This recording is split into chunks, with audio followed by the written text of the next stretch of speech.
So we have about 35 minutes. I think we have 3 witnesses till 10:45. Richard, do you want to give us some examples, or do you think the other witnesses will get into examples of what you've funded thus far?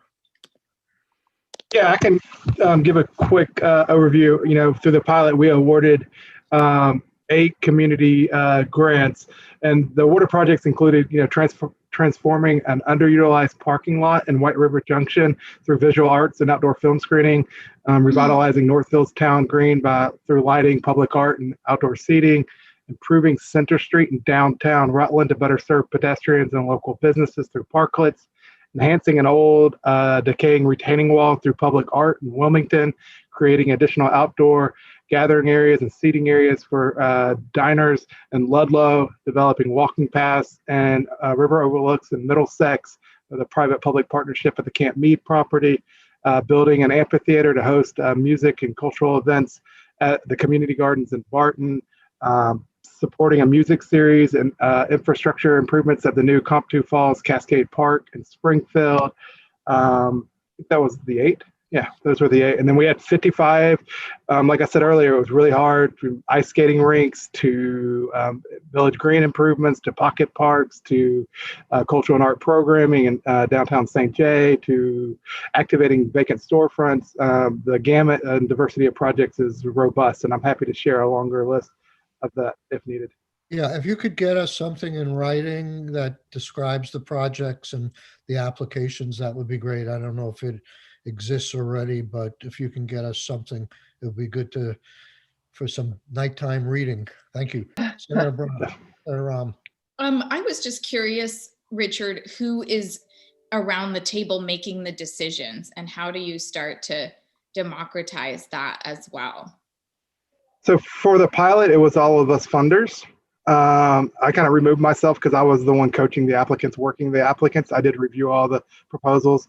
So all of our funders, and traditionally that's how it kind of works with state grants. It's either, public employee, state agency employees on these grant review panels, or partners who sit on them and make that funding decisions. For moving forward, that will be changed with the crowdfunding approach, where the community is the vetting process, and if they find it valuable, they support the project and it meets the goals of the program will receive that 3-to-1 match. Okay. So Chris, do you have an order here? We know we have Amy, Kelly, and Paul. Yeah, I just want to make one quick comment to Senator Robb. When we started brainstorming this idea, we worked closely with Paul Broom, Ben's predecessor at the Preservation Trust of Vermont. And he was so funny. He was like, well, I really like this idea, but really I don't get to pick who wins. I don't get to decide. Wait a second. And then he had a glass of wine, thought about it overnight. He goes, no, this is really terrific. So the idea of kind of flipping everything around, having the communities identify, fundraise, and make the project happen is just a smarter way to go. Right. As far as to your... Yeah, I mean, I meant, once they get to your desk, right. You have limited money and probably a lot of projects. So, if you look around and you don't see a lot of diversity in who's making the decision, I would challenge that. And I would ask you to widen the circle a little bit on the final decision making. Again, we're going to front load the process, and there's a whole geographic, equity, only one town, one project per town per year. We totally believe and are making a significant investment in equity and inclusion in this program design, and we'll be the first ones to let you or anybody know that we're not meeting our goals and measures. And while I'm on the topic of goals and measures, if you look toward the end of the bill, we do have reasonable measures in the bill to show what the outcomes are. And I could show you what other, if you want to look at what other crowd granting platforms have done. They usually create a dashboard of indicators so you saw that, what are we getting for our investment? And I know that's important to you, so I just wanted to mention that really quick. As far as order, Kelly or Amy, whoever wants to go first, I'll leave it to you. I'll pick Kelly, go ahead. All right. Well, thank you. Thank you, Senator Sorokin, and thank you, senators, for giving us the time to talk about the Better Places program. I'm Kelly Stoddard-Poor with AARP Vermont. I'm Associate State Director here, and I lead our livable community work for AARP. Many of you are very familiar with AARP's work. Our mission is to enhance the quality of life for all as we age. It is estimated by 2035, the U.S., for the first time ever, will be a country comprised of more older adults than of children.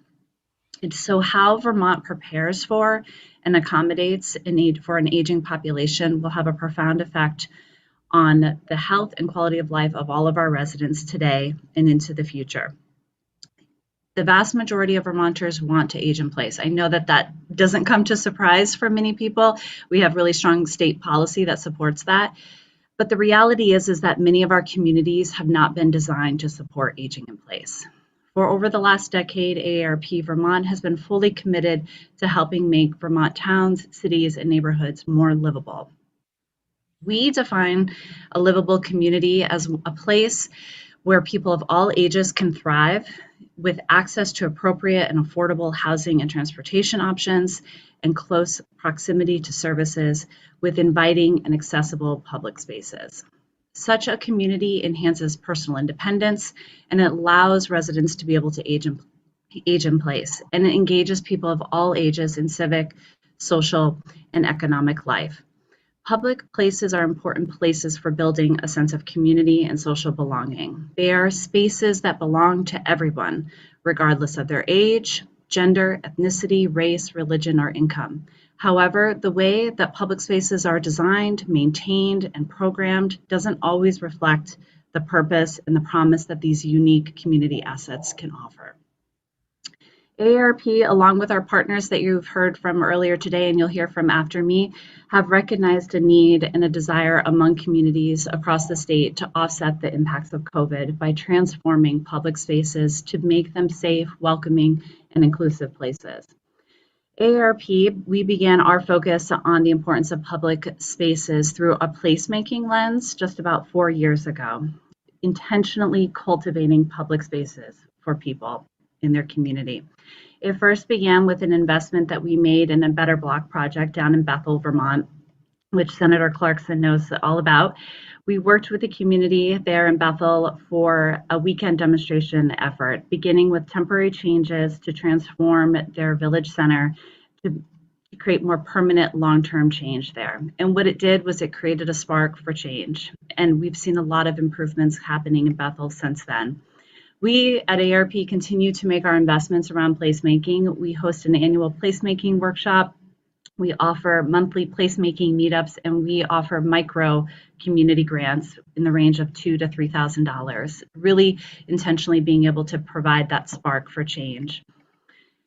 We support the funding of the Better Places program and feel strongly that it will strengthen Vermont's downtowns and villages to make necessary changes to both the built and social environment to support economic activity, foster community resilience, and help reduce the risks of social isolation.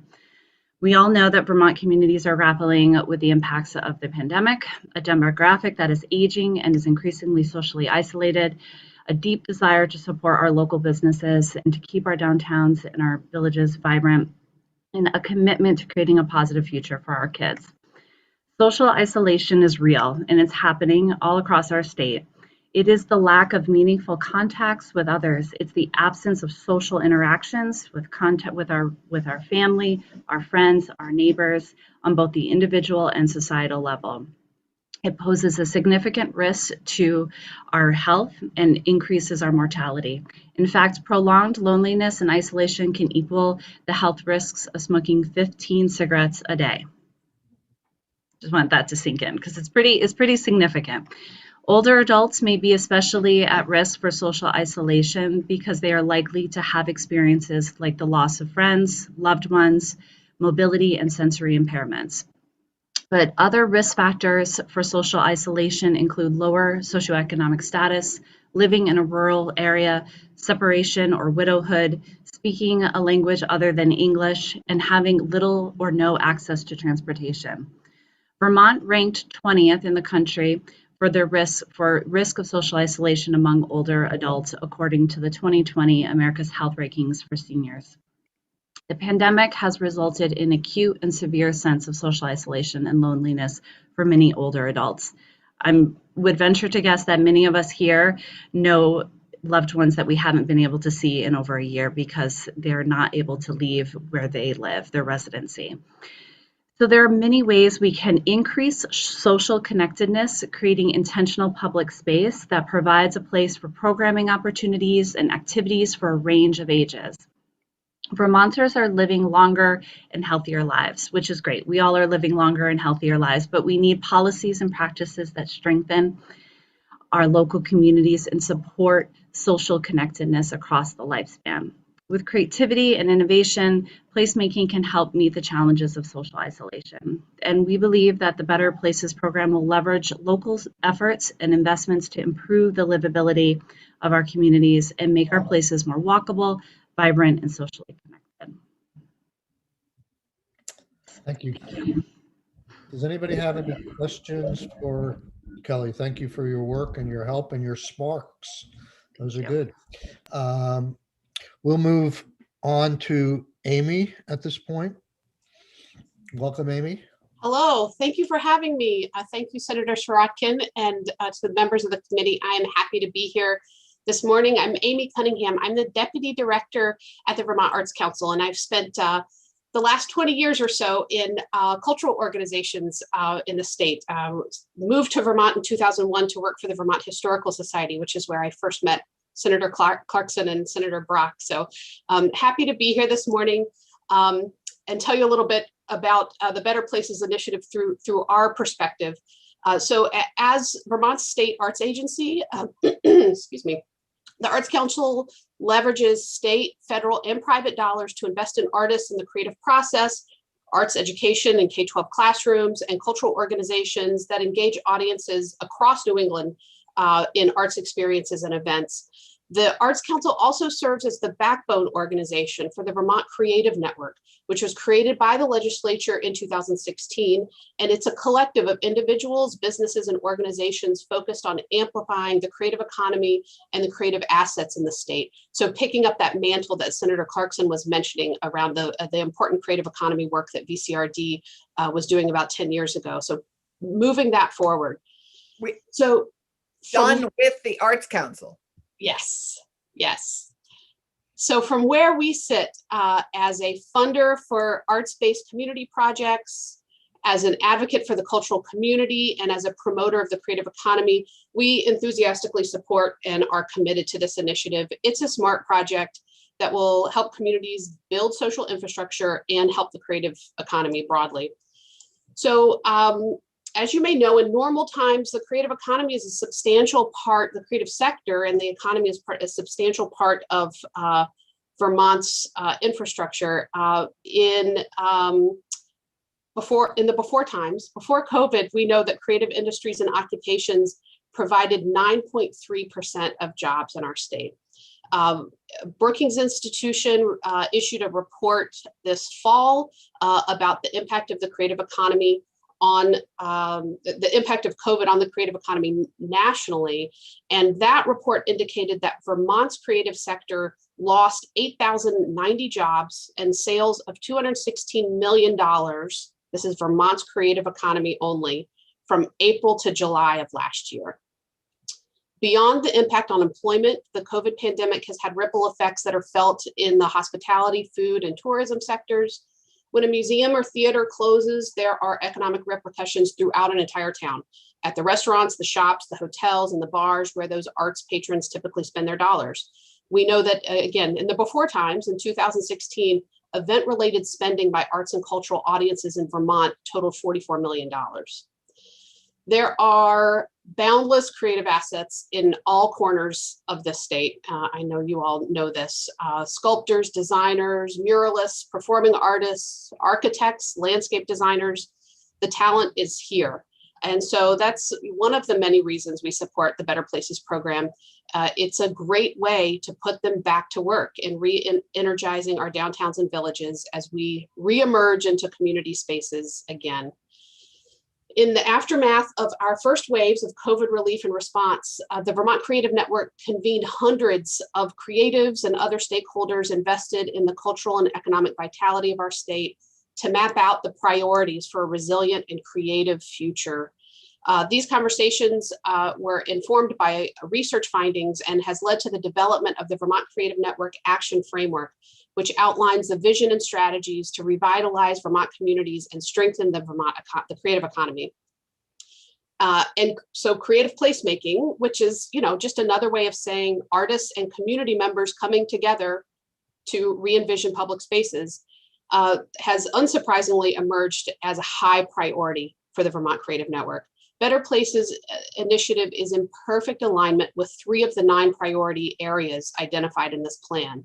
The first, communities are infused with creative expression and opportunity. Creatives are engaged in community building and leadership, and cross-sector collaborations amplify regional economies. Arts and culture have always been key to creating economic opportunity and community vibrancy in Vermont, and they are essential now to bringing us back together and helping to recover and restore our communities. So that's why we are proud partners and in enthusiastic support of this project. Thank you. Happy to answer any questions.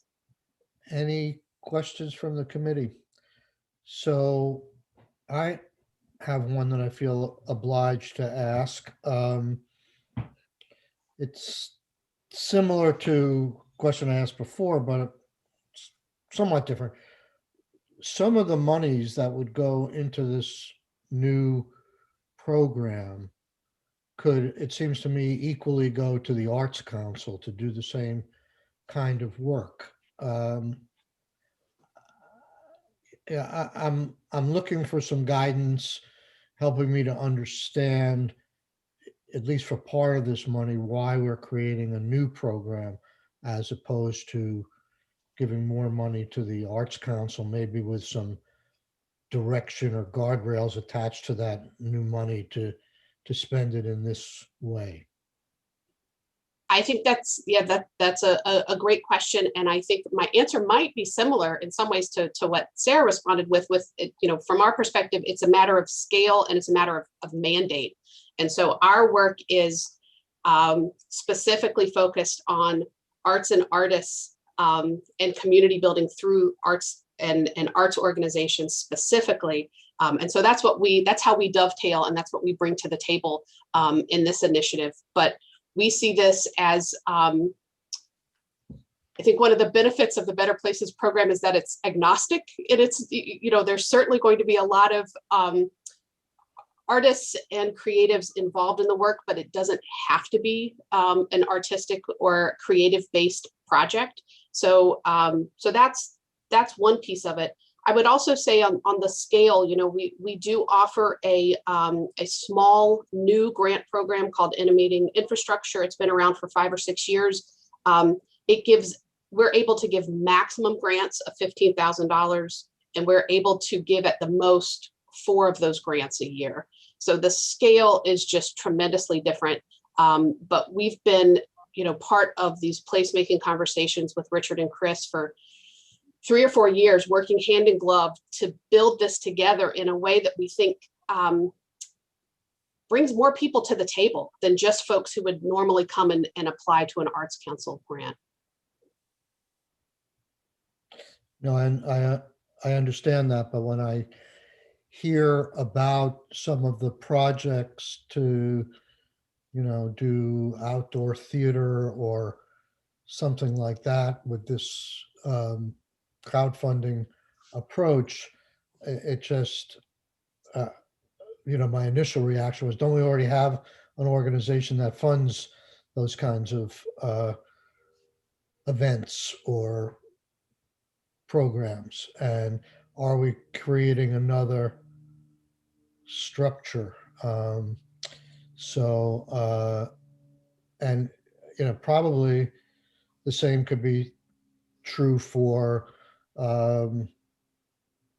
pocket parks or other things. Are there funnels for this added money that can already exist and could go there and can, you know, if we need to put strings attached to the added money we give to ACCD for certain things, we could say, do it there. Why do we have to establish a fund? And I'm not saying I'm not supportive. In fact, I am supportive of a lot of things I've heard here, but I feel like as a chair and as a committee, we have to ask these structural questions. I mean, are we going to have a new fund for everything that's going to grow and it's going to be, you know, base funding and yada yada? Are we going to like have these?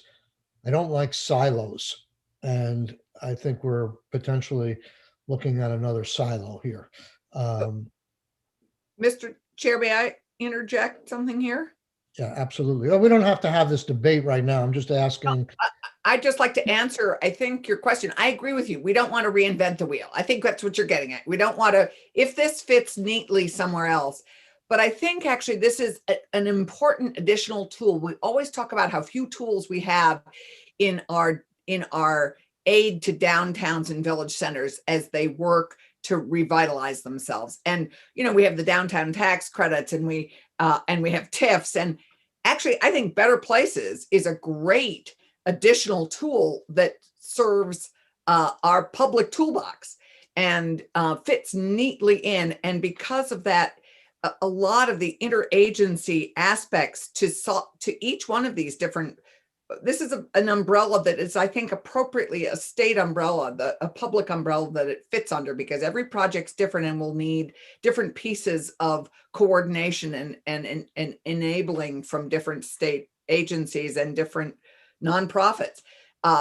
You know, whether it's a park that would involve A&R and AOT, or whether it's a theater and, you know, a theater, an amphitheater, I think it's the perfect place. The DHCD is the perfect department to have this additional tool.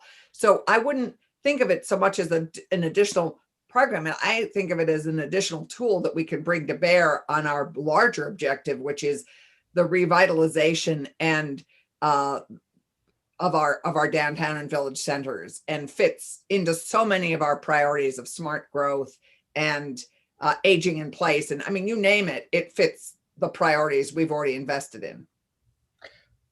Senator Rahm.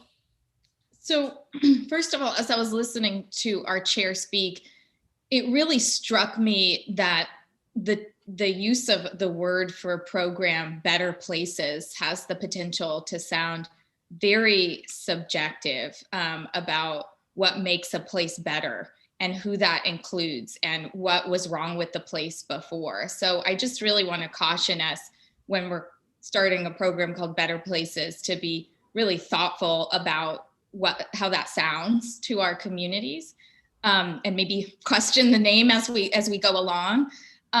You know, second, I think when I personally, as a subjective data point of one, think of Better Places, you know, a lot of people have been talking about areas where there just hasn't been a lot of community connection. But they, you know, I think what makes it better for them is that they feel like they've left a permanent mark. And, you know, I know there's been a really big and exciting push for more murals and public art that's made by a diverse, you know, group of community members, and really changes who feels visible in public space permanently.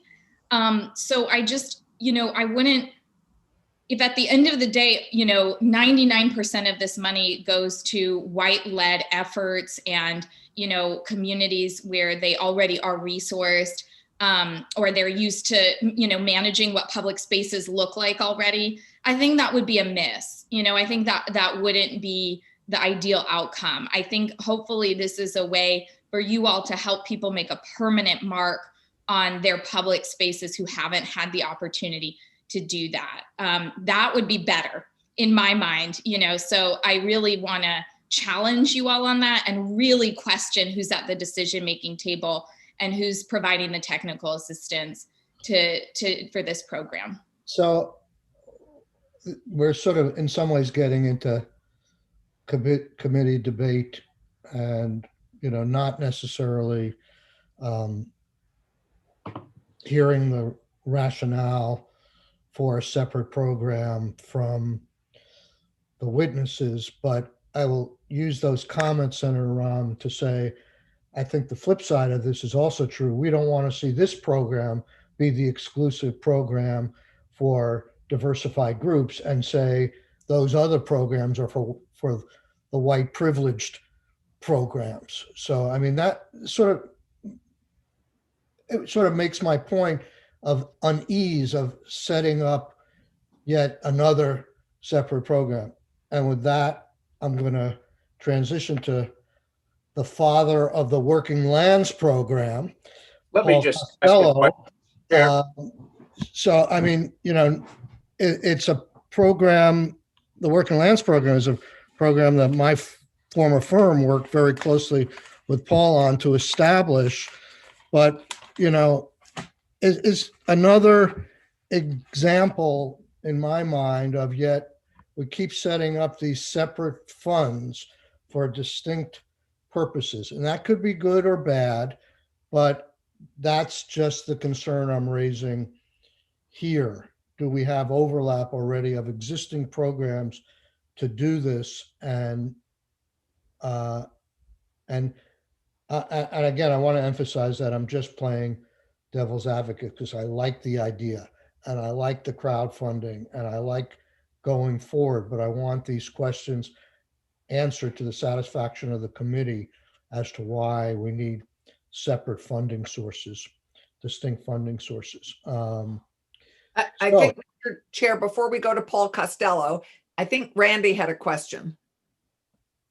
I'm sorry. I had a comment, probably more than anything else, and that is, as I've listened to all this, I have not heard what I would consider to be a convincing case that a separate program is required. And I would love to have some of the witnesses who we've heard from today specifically address that, perhaps in a note to the committee as opposed to additional testimony, although that would be welcome too. I think this is a very interesting program. I like the idea of crowdfunding. I like the idea of involvement. I do not like the idea of something being set up as a vehicle for diversity, because the key in my mind is that all of our programs should be set up to effectively represent all of the people in our communities, as opposed to separate programs being set up for that separate purpose. So that's my observation thus far. Okay, good. We're right on schedule. Paul, if you can introduce yourself, and the floor is yours. You're muted. That sort of should be on the cover of Newsweek or something as the statement of the year, right? Thank you, Senator. Poster child. Yeah, I very much appreciate the opportunity to be here and to see folks in the committee, and also our allies who we work with so closely day to day. I just want to say a word about bureaucracy. We work hand in glove with the Arts Council and with AARP and with the Agency of Commerce in all its features. When we go on the road, we're bringing Ted Brady, Chris, Richard, Gary. We're constantly working together. The wonderful thing about Vermont is we're so small that we're naturally a team, and we're fighting the good fight for rural communities all the time in a real hand in glove way. So thanks for the opportunity. As you know, probably VCRD is a nonprofit that supports the locally defined progress of rural communities. We're the most experienced community facilitator probably in Vermont. We've worked with 150 different communities on everything from broadband to the creative economy. And we've produced about 80 full-scale 6-month-long community visit processes that invite everyone in the community with real diligence around attracting and bringing together people in all their diversity to consider their challenges, the opportunities, and then not just do a study of the town, but what are the things that you could do to drive your community forward, and how do you build the collective power of the community to get things done? And then choose. So you don't have a list of 20 things for the select board to think about doing, or 20 more problem statements on the list, but the 2 or 3 things that are going to lever the progress of your community dramatically. And then we help people join task forces as equals. We help them line up around work plans that they develop with partnership. And we'll bring 30 people in a team of state and federal leadership, the heads of congressional offices, the secretaries in state government, and people like Richard who can help them hit the ground and get real practical in terms of designing projects that will help drive their communities forward. We also have just been involved in the recovery effort. I chaired the governor's, one of the 3 parts of the governor's task force, the one that looked at local solutions and sharing. And we've literally talked face to face with a couple of thousand Vermonters in the last 6 months as they look towards recovery and what they need to do to revitalize the community. It's been awesome. It's been very, very heavy. It's been very, very emotional. A lot of people looking for hope, looking for unity, looking for how they can pull together in their communities to make progress out of this and not just go back to, you know, economic stagnation, but how do we make our communities dynamic centers for the future that will attract youth, that will attract entrepreneurs, that will drive forward, and that will address fundamental challenges around race, around justice, around how we work together. So downtown redevelopment, what comes from these processes? That, you know, you're in St. Johnsbury and they determine that they want to redo the Depot Square building. And, you know, it's going to be a $10 million project, or the Brooks House building in Brattleboro. Huge projects come up, or they're going to do a master plan for their streetscape. And this is even in small towns like Greensboro or Craftsbury, where they want to look at the way traffic moves. They want to look at where their signage is. They want to look at, and they're going to take a couple of years to really frame out and advance a structural set of changes like Barrie has done and so many other communities, St. Albans. But they also need to show they're making progress. They need to have a way of building a sense of momentum and common purpose in the community. And they often, like they're looking at a downtown redesign and they determine, well, let's start by putting some benches together in a circle on our town green. Let's start by painting things and putting in some flowers and doing a work of art just to get going with the work of redevelopment that we're engaged in. Some things are going to take years and some things you can do together if you have some sweat equity and you have a few bucks in hand. So we see that kind of stuff: banners, pocket parks, farmers marketplaces, public murals, kiosks, community gathering spaces. They build momentum and they help build the unity to build progress around the bigger things too. We're working right now in Londonderry and Mendon. In Londonderry, they got 2 disconnected villages and they've got a riverfront that has been left neglected for generations. We turned our backs on the river and we left them to industry. And now we're turning back to say, how about bicycles? How about a walkway? You look at what Manchester has done in the last few years. That came from one of our processes.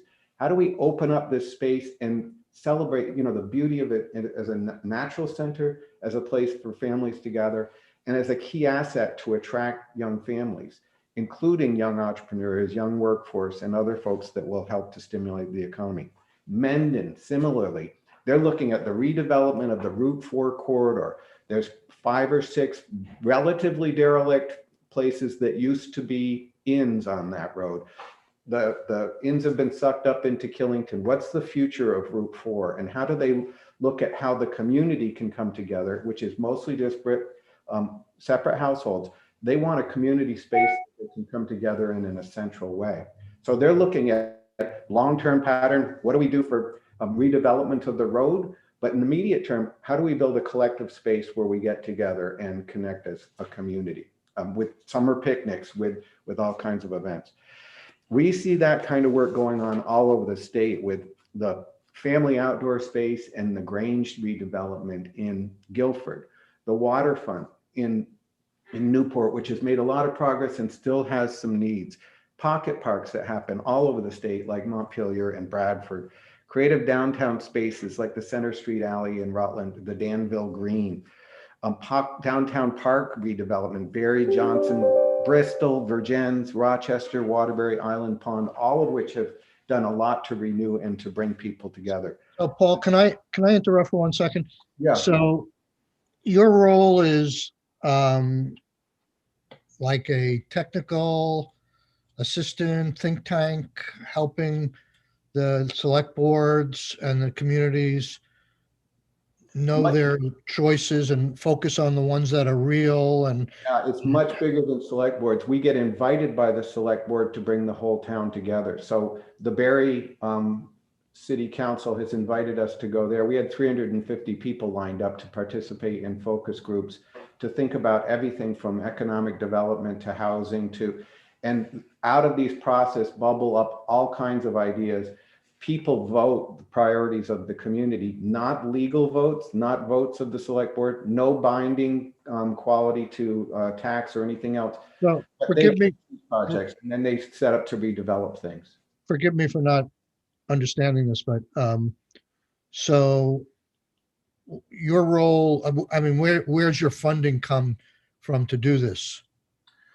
We're a nonprofit, so we raise funds from philanthropy. We work closely with USDA and with Northern Borders, and the state of Vermont puts about $75,000 a year in our budget, which is important to us. And But- so the towns don't have to pay you for this work? No, it's a free service, and that makes us beholden to no one and in service to everyone. And that works really well. We're charged by the federal farm bill to be a neutral facilitator of public process. And we take that very seriously. So I'll ask the devil's advocate question of you as well.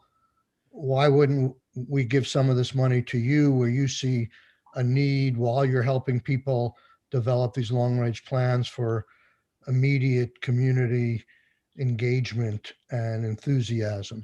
Yeah, it's a good question. We've never tried to become an empire as an organization. We're really small, we're really nimble. We are able to jump into different public policy arenas and bring people together across party lines, like around the working lands. We work with these communities around all kinds of issues, but we bring Preservation Trust with us. We bring the Agency of Commerce, we bring USDA. All these people are with us all the time on night meetings on the road.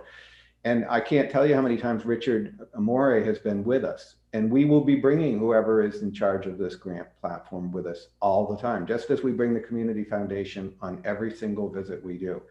And what our job is to think systemically with the community, where they get, what their action plan is, and then who's the appropriate person to link so that the RDC maybe end up facilitating their economic development platform, or the regional planning may be looking at their downtown landscape, and we've connected them to all the potential funders that can help drive their work forward. So we're all about that catalyst rather than owning program and dollars. How big of an organization is yours? You're a nonprofit. How many people do you have working with you? 6. 6. And what's your annual budget approximately? Maybe 650, 700. Okay. Thank you. That was helpful. We're going to move on pretty soon. I want to know unless there's more you want to say, Richard, Paul, I would like to know if the committee has any questions for Paul at this point. And certainly if you want to wrap up, Paul, that would be great. If I cut you off, I'm sorry.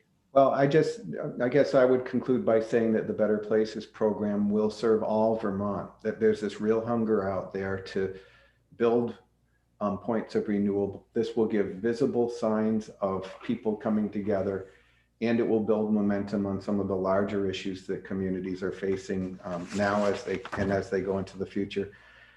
And, this is the time with the COVID response for us to look at the future of our community. So we're busier than ever. Everywhere we go, people are trying to set plans for what they do to drive their economies forward, town to town. And this will be a real shot in the arm to that whole process. So thank you. And the last thing I would say is that when the downtown program was developed initially, it was really seen as a way to provide also grant funds for creative downtown projects. And that's kind of a promise. When you think about it as a structure, it does lots of good things, but we've never actually fulfilled that structure. And the downtown program and this will partner hand in glove as things move forward for communities. And so in some ways, it's a fulfillment of a promise from way back. I think that's a great addition, that thought, Paul, because as I talk about it as an additional tool in the downtown program, it is, we need more tools in that whole effort. So I agree. And I want to thank you for your work. It's critical to the state of Vermont. Chris, I sort of remember, and maybe it's outdated now. Wasn't there a report on Better Places that came out like a year ago? Wasn't there like a sort of a booklet, maybe Aarp put out or something on this topic? No? No, we've done some kind of marketing and education materials and kind of what the concept is, but we've not done any report because we've been working to stand up the program. Okay. And I think as you heard from I could be thinking. the report, that we can get you if you want to look at, other states' efficacy, they do annual reports on what their outcomes are. And you could, it's not going to be apples to apples, but it's pretty close. The designs of the program are fairly similar. That would be helpful. Yep. Yeah, getting Chris Miller's program from Michigan, the report on that would be. Yep. My follow-ups, just to reiterate, you want to understand the universe of other grant programs and kind of why they are not a good fit.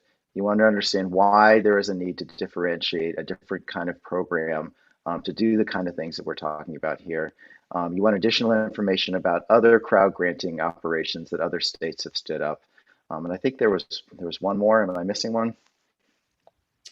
I can't think of it now, but that would be a good start. Great. Yeah. Okay.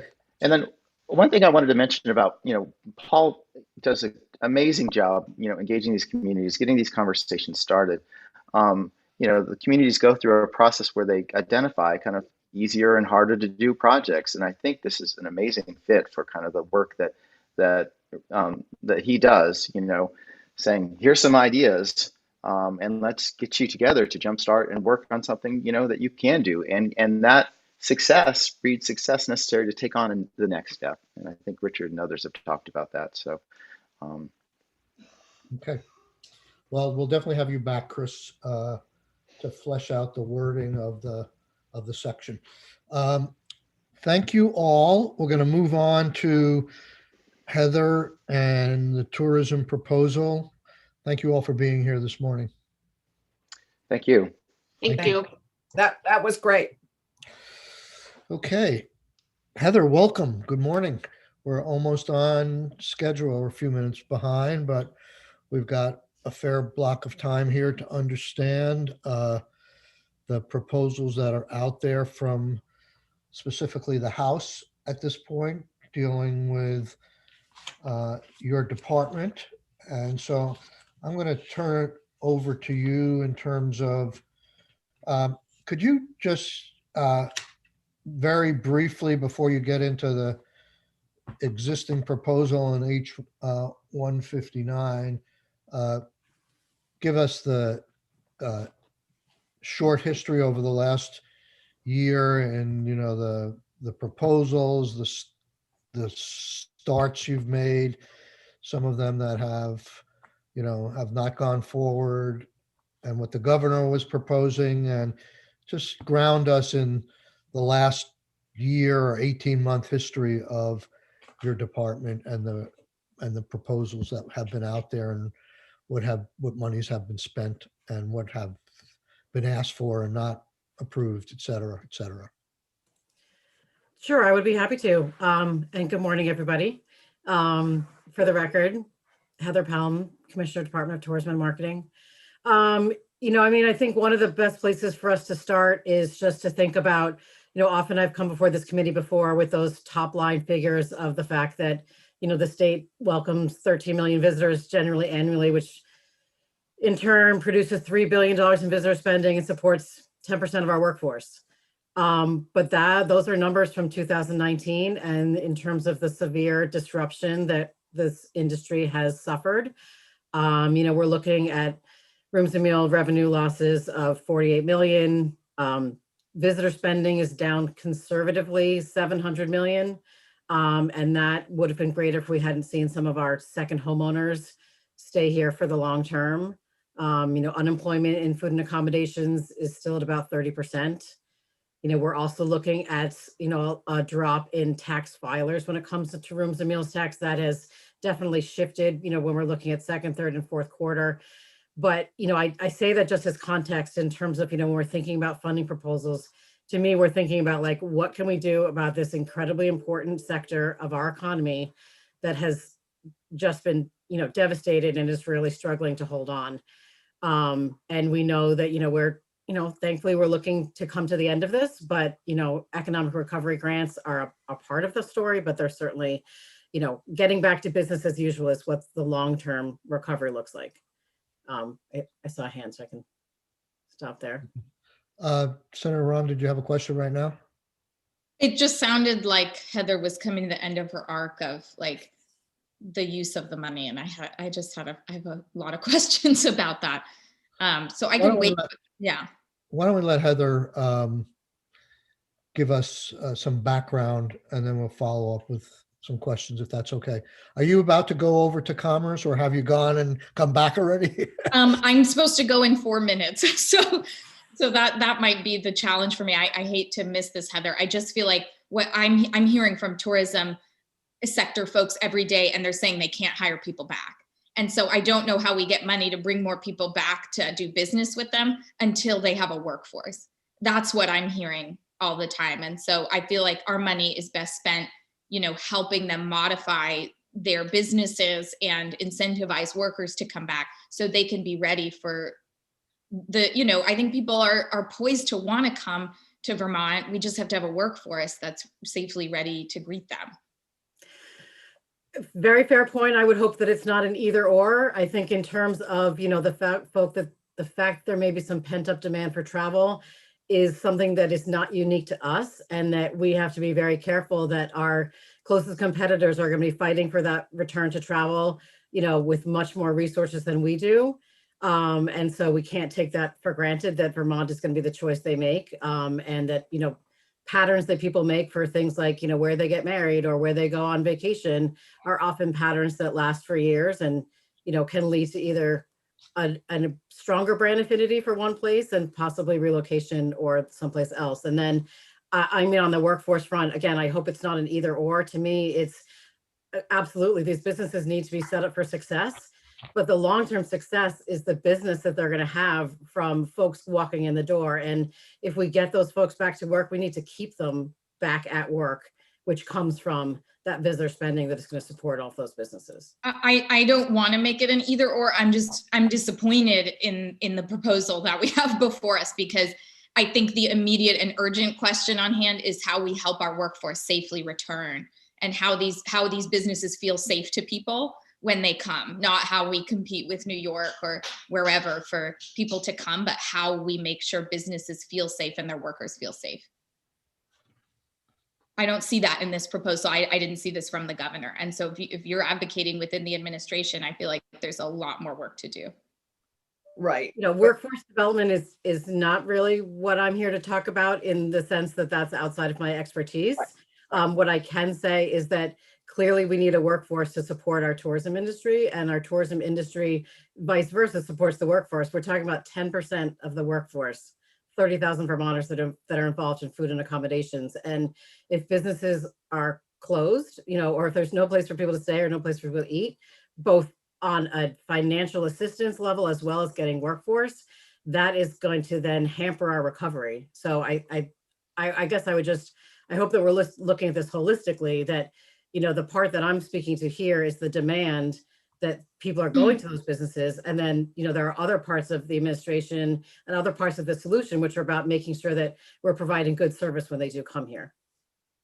Right. I can't imagine that we're ready to reopen without having vaccinated food service workers and hotel workers. So, I think this is not a holistic conversation. That's what worries me.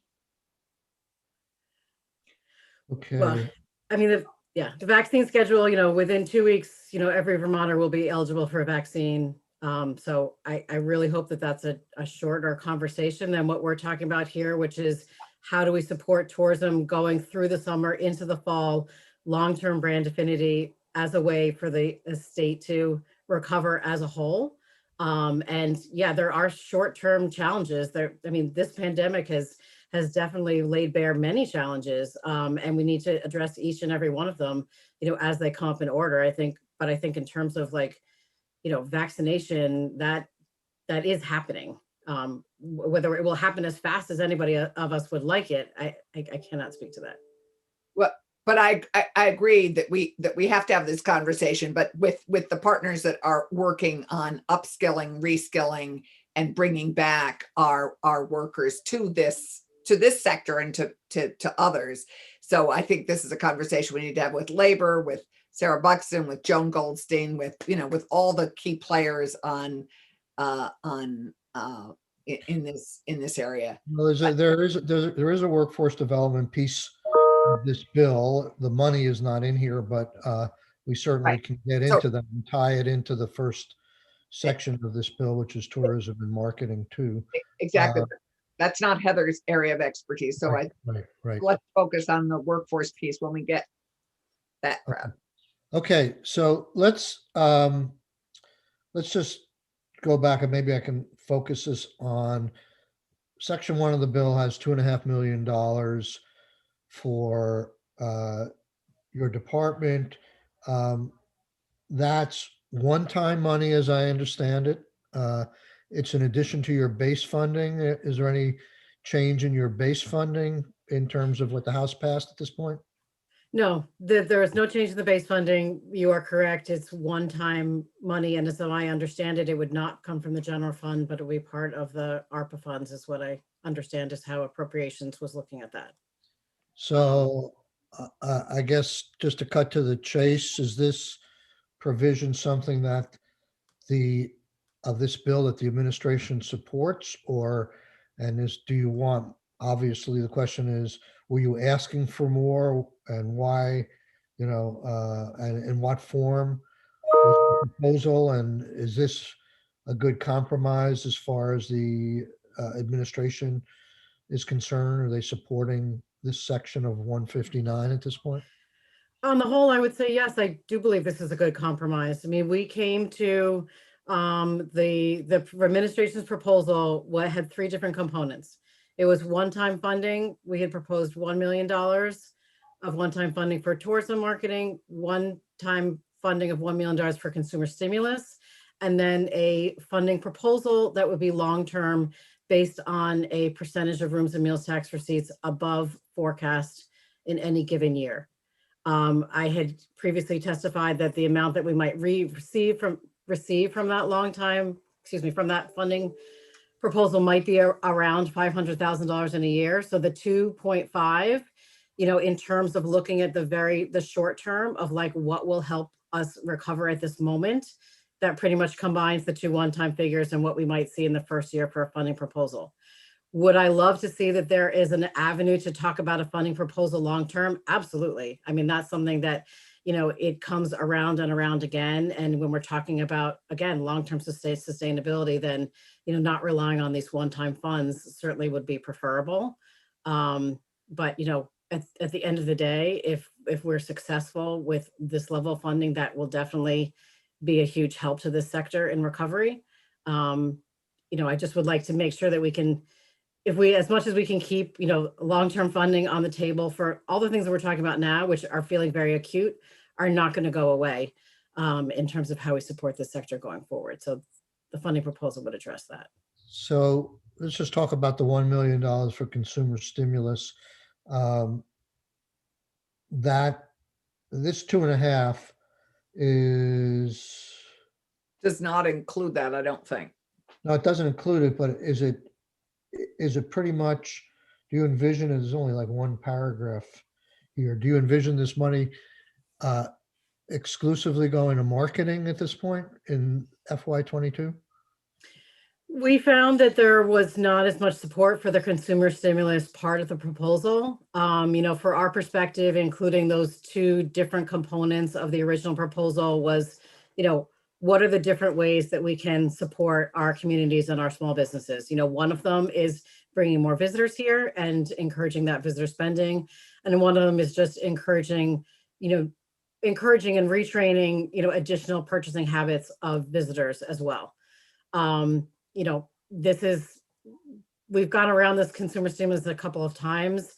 I am still very much a fan, and I think that there's a piece to it, which is about, the fact that as people have started, they've gotten very used to buying things online, in terms of like what it means when someone goes to a downtown shop and then goes to another one and another one, in terms of like how that's a win-win for the, for the communities as well as for the businesses.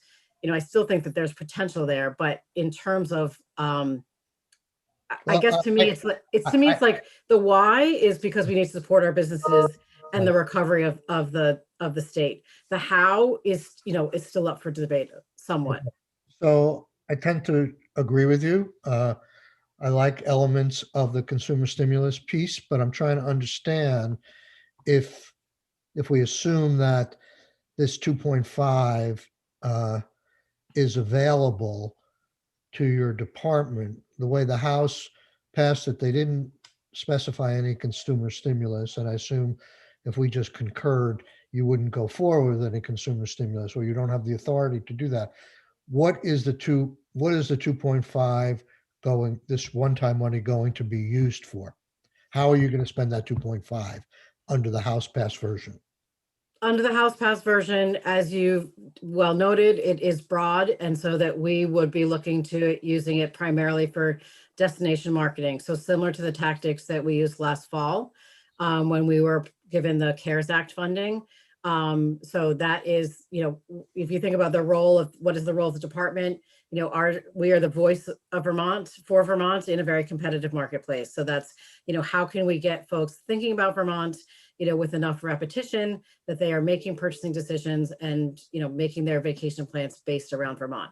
That's about reach. Reach costs money. It costs the same for the department to put an ad on TV for Vermont as it does for New Hampshire, Maine. And, we've talked about their relative budgets and so forth. So, okay. So the governor had proposed $1 million for that purpose. Now you have $2.5 million. Maybe he proposed $1.5 million if you look at that long-term funding paradigm, yielding another 500,000.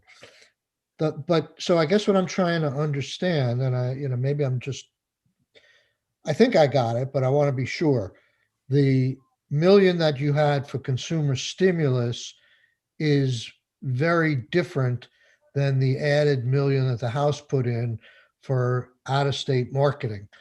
You're now talking about what you had proposed originally was having $1 million that was going to potentially incentivize and change buying patterns of Vermonters in Vermont stores, not necessarily out-of-staters. Is that correct? I would say that is correct as like another component of that. But to me, it still comes back down to how do we support our communities and small businesses? And there's more than one way to do that. And so I feel like the consumer stimulus is like another part to that.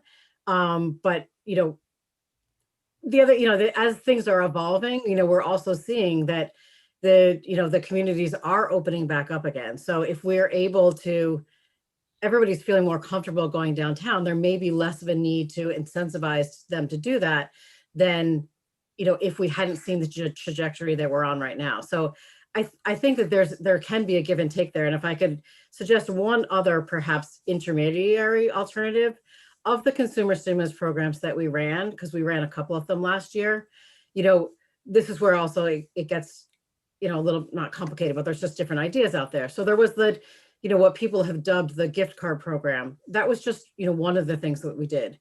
One of the other programs that we ran was a regional marketing and stimulus grant program. And this gave individual communities the ability, we had grants of up to $10,000 for them to devise the type of program that they thought would be most successful in their communities. And that involved most of those were about consumer stimulus, about that, come downtown, buy local, bucks programs, events, and so forth. But there were other communities that saw that more as an opportunity to do their own form of regional marketing. And it may be that this is the time to sort of pivot a little bit. And if we're thinking about adding a consumer stimulus component, is think of it in terms of that regional approach as opposed to a statewide approach, because I think that's where folks kind of wonder about, well, the administrative costs, and is that the right vendor, and is that the right way to do it?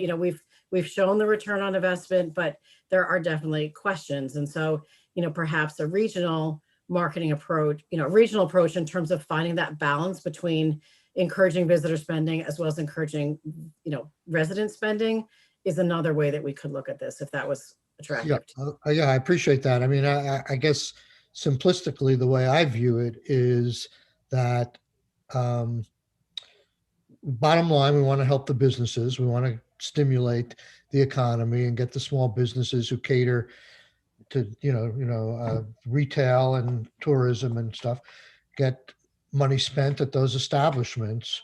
But it seems to me that the consumer stimulus also helps Vermonters, where giving all the money to marketing is just an attempt to bring people here to spend their dollars. I like the idea of having a win-win for Vermonters where they could get some help in buying goods and services. And to that end, Mr. Chair, I would support the regional approach. I experienced it here in Woodstock.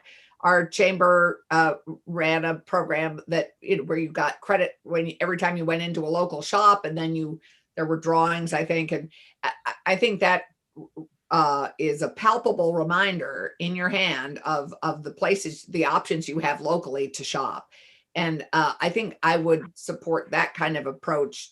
And that is certainly possible within Heather's $2.5 billion to do a regional stimulus program as she did before, which I thought worked well. I hope you have the numbers to show. I mean, I just haven't heard the data from that, but I assume that you have it and would share that with us. How much did you put in? How much did you put into that consumer stimulus, the regional part? 600,000. Is there a report on that anywhere? There is. I can actually share my screen and tell you some numbers on it, or I'm happy to forward it to you as well. I understand what you're saying about complexity and the vendor and all that stuff may have complicated what I thought was a pretty good idea. And certainly, giving out grants to local chambers that produce quality programs would be a lot simpler and politically more feasible. But I'd like to, with this money, I think my support for it is that, it helps Vermonters as well as just doing out-of-state marketing. So, right. So let's get that report. That would be helpful. Sure. And that was designed to focus on Vermonters, stimulating Vermonters to support their own local communities. And I would remind us that the chambers need support too. Our chambers have taken it on the chin, and as how many grants did you give out with that $600,000, and what was the variation in the size of the grants? So the maximum grant award was $10,000, and we gave it to 60 communities. So I mean, there was a slight variation, but 90% of them were for the maximum of $10,000. Did you say you gave it to 60 communities, you say? Yes. 60? Yep. 60. Okay. Yeah, and they ran a variety of different programs. This was early, well, I would say late fall. So it was between, the implementation time was October, November, December. So it was a way for folks to, again, think about holiday shopping, and there's a lot of, I would encourage you on that. When you see the report, we did include all the comments that we received.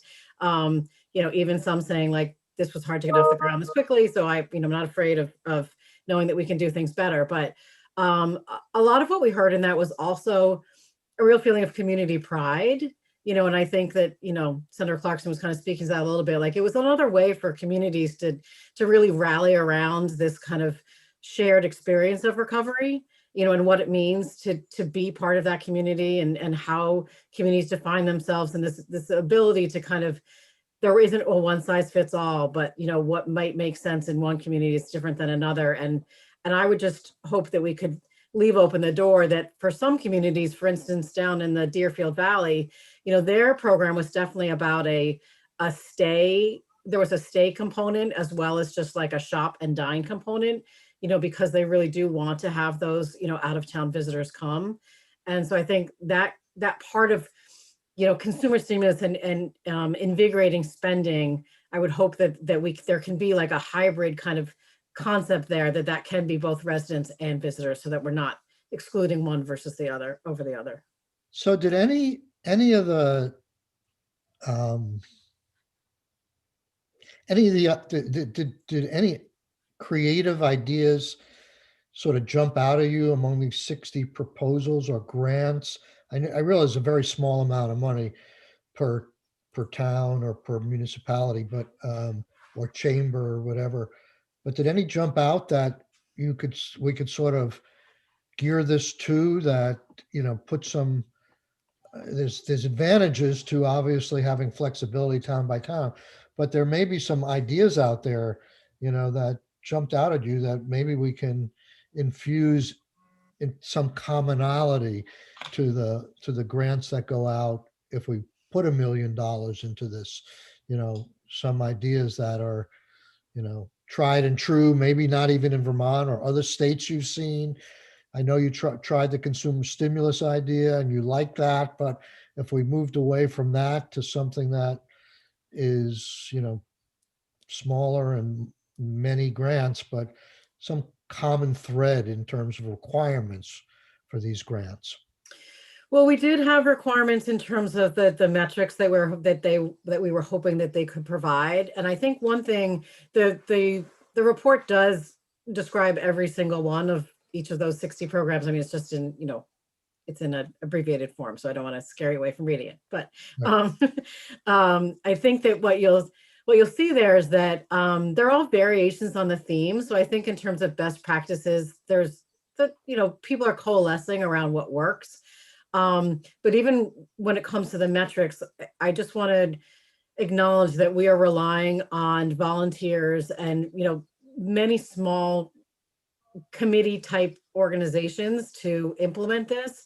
And so the fact that we gave them the flexibility to do something that works for them, for the people who are actually going to be doing it, as opposed to saying, these are the 5 best ideas and we want you to do one of these 5.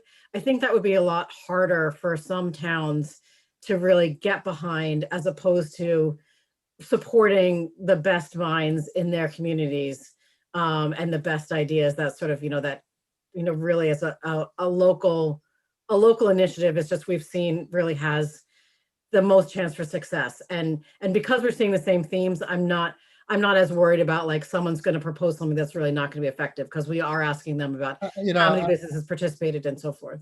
I guess I have to wait till I read the report and see what some of the ideas is. I just hope I don't pick up the report and see they're spending $10,000 on advertising in the newspaper saying, support your local downtowns, and I hope there's more creativity than something just like that. I don't know. I really don't know how they spent their money at this point, but well, we'll find out. But I think that the flexibility to allow them to do their own regional approach is pretty important.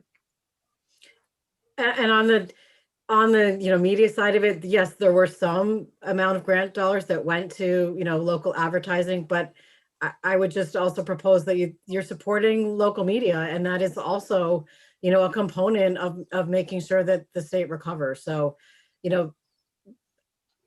again, yeah. There's many facets to this. Okay. What else would you like to share with us? We have about 10 more minutes. I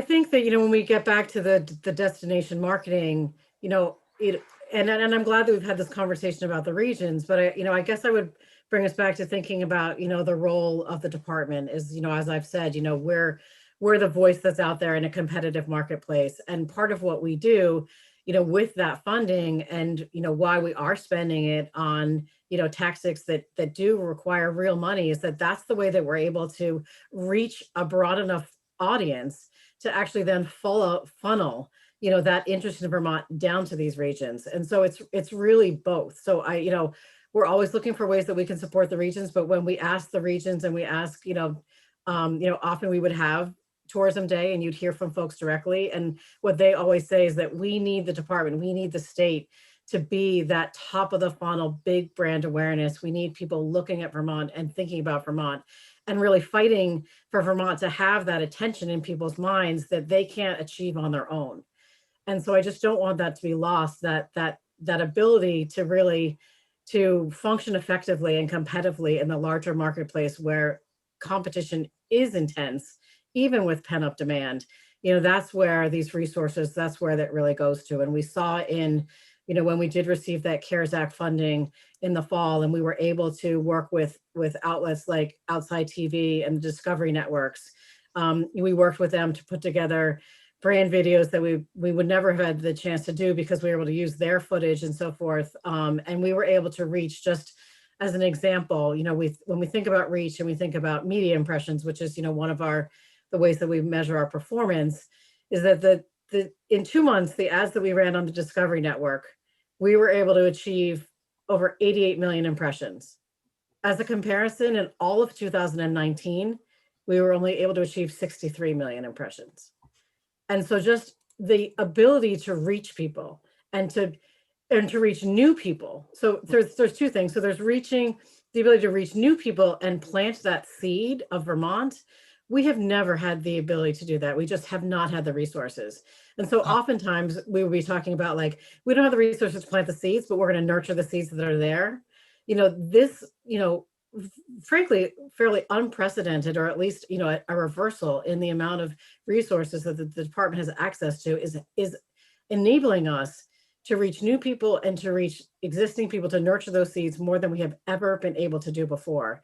And there's a long tail on that investment. I think that's something that, we know, but it is just, to me, it is just it is so paramount, as in the context of this whole conversation about how does the state recover from this pandemic?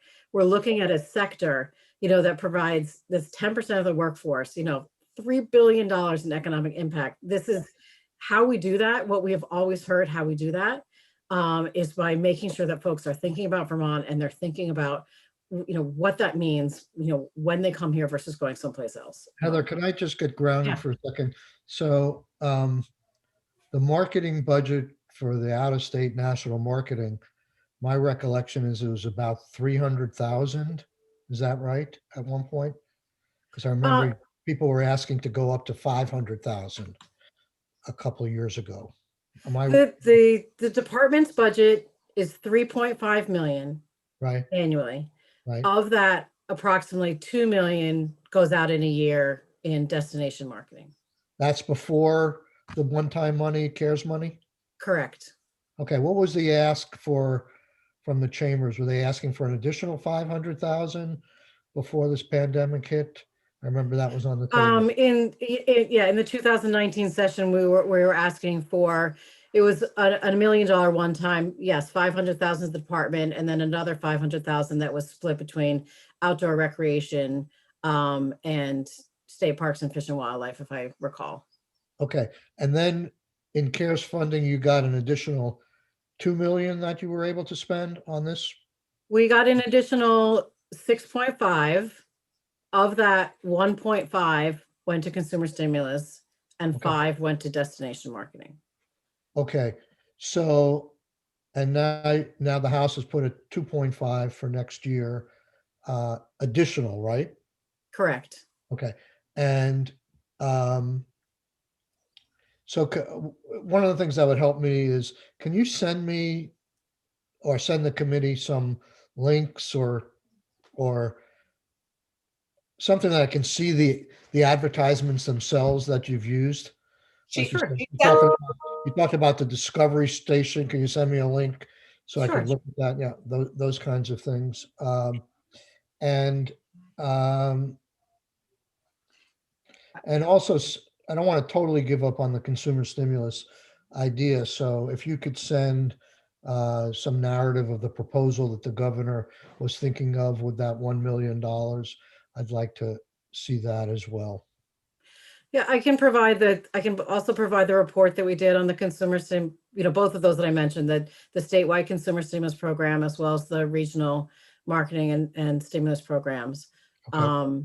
And then, I would just, in terms of the money last year, I would just sort of remind folks, I hate to remind folks of this, but, we started with that money in summer when folks could actually travel, even though we were focused on green counties and those that, didn't have to quarantine. But as we got into fall, just as we were, kind of getting some momentum, then the state pretty much shut down with the quarantine requirements. So we had to pivot all of that messaging to making sure that we were telling folks ahead of ski season, Right. that they Right. had to plan ahead and so forth. So, Well, so I didn't understand. I thought you said in 2019 you had 66 million impressions or hits, and then with this new money you went up to 88 million. That doesn't sort of correlate with that was 5 million. that was just 88 million impressions in one tactic, just one set of ads.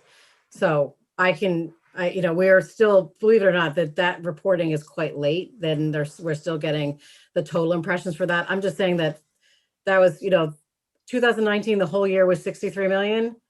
2020, one tactic in 2 months, we were able to Okay. do so much more. It seemed like it would go up higher with that. It is many magnitudes higher than that. Yes. Okay. All right.